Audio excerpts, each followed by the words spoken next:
He is called Hamisi Lugonda, a man of 40 years old who was born without arms. He is born from Tanzania in a village called nzega, known as Tabora, as well as his residence place. This man himself says that even though he was born without arms, he didn't need them in his everyday life because he does everything people with arms do, and he does them even much better, like cultivating, cooking, washing, and so many other activities.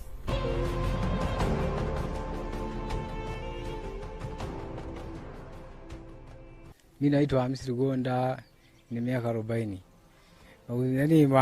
I'm called Hamisi Lugonda and I'm 40 years old. I was born from Tabora.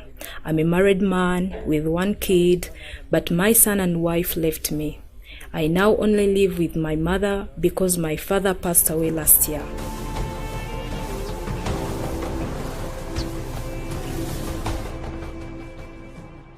An Afrimax journalist asked him if he ever went to school, and he replied saying that, yes, I went to school like other kids, but because of the problem of born impaired, he couldn't pursue his studies because the school could give him 1.5 extra time to finish his exams. He could write with his legs, which was so difficult for him without hands.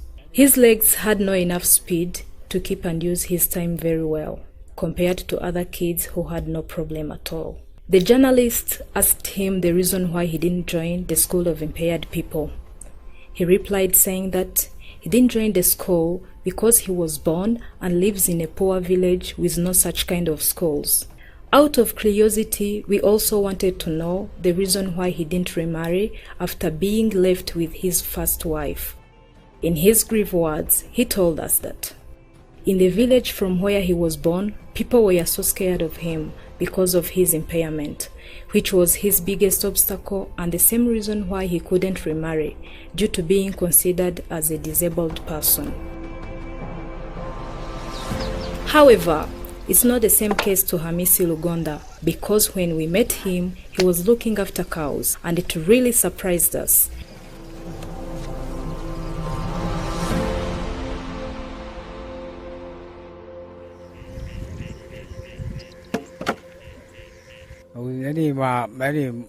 Kazi zangu wanazofanya ni kilimo na mambo mengine kama mambo ya muziki.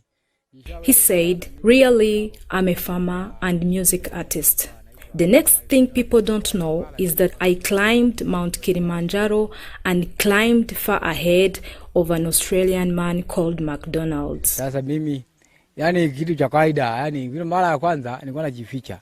Nilikuwa naogopa watu, nikiwaona watu naogopa wana hii. Hao wale walishangaa. In my childhood, I used to hide myself a lot because of my impairment. I couldn't manage to get along with other kids because I was ashamed of my impairment. But time after time, I embraced myself and got along with other kids. My message to people who are impaired like me is that they should not be discouraged because they are people like others. Vitu vingi sana ninavyofanya, kuvua samaki navua. I do fishing, I can ride boats, I chop firewoods, carry firewoods, and I do it all perfectly. I do construction and hammering like others. Piga na nyundo vizuri kawaida. Nilifunzwa na mzazi wangu.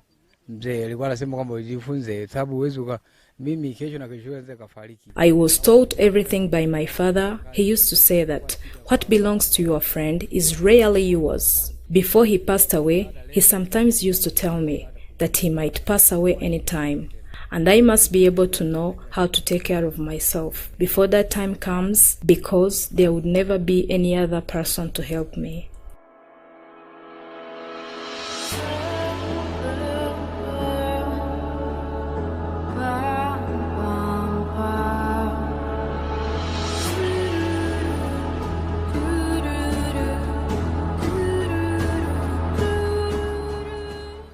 Yani ulemavu nimezaliwa nao.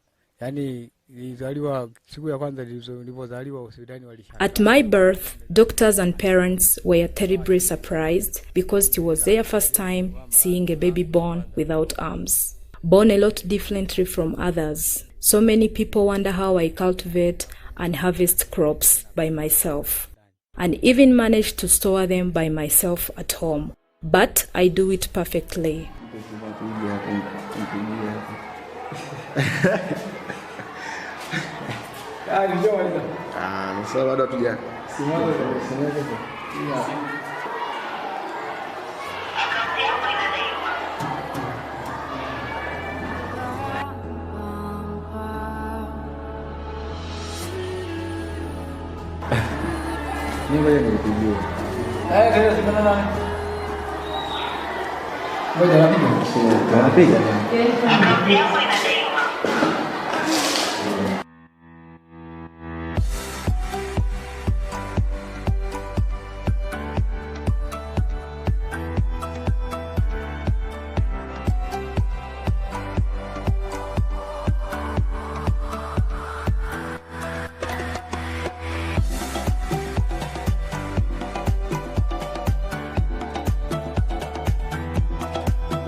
yangu ni form 4.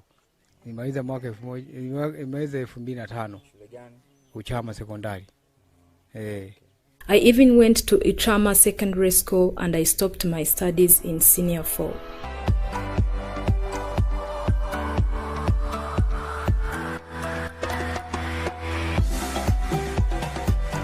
Huyu mtoto namlea kwangu yangu. Na wakaambia huko hospitali wakanikataa. Wakasema muendane tu mtoto huyu kamtunze vizuri. After giving birth to Hamisi Lukunda, at first I didn't want to leave the hospital, hoping that the doctors could do something about his arms. But they all told me that they couldn't do anything because it was beyond their ability. Me and my husband had no any other choice but taking our child home and raise him like any other child. Last year, my husband died. It's now the two of us on our own. We have nobody else to help us unless when we get a visitor who is willing to help with the little things at home. Hawa wageni na huyo mgeni tuko wawili tu hapa nyumbani. Hamna wa kutusaidia sasa. We met a visitor here and this is his words. Yani ni hivi katika mjomba wangu Hamisi. Kwa kweli kuna changamoto nyingi sana. In my free time I pass by to help Hamisi with the little things at home. He's been my friend since childhood, but Hamisi is getting old and older. He has no help or support, and we are so worried of his tomorrow life.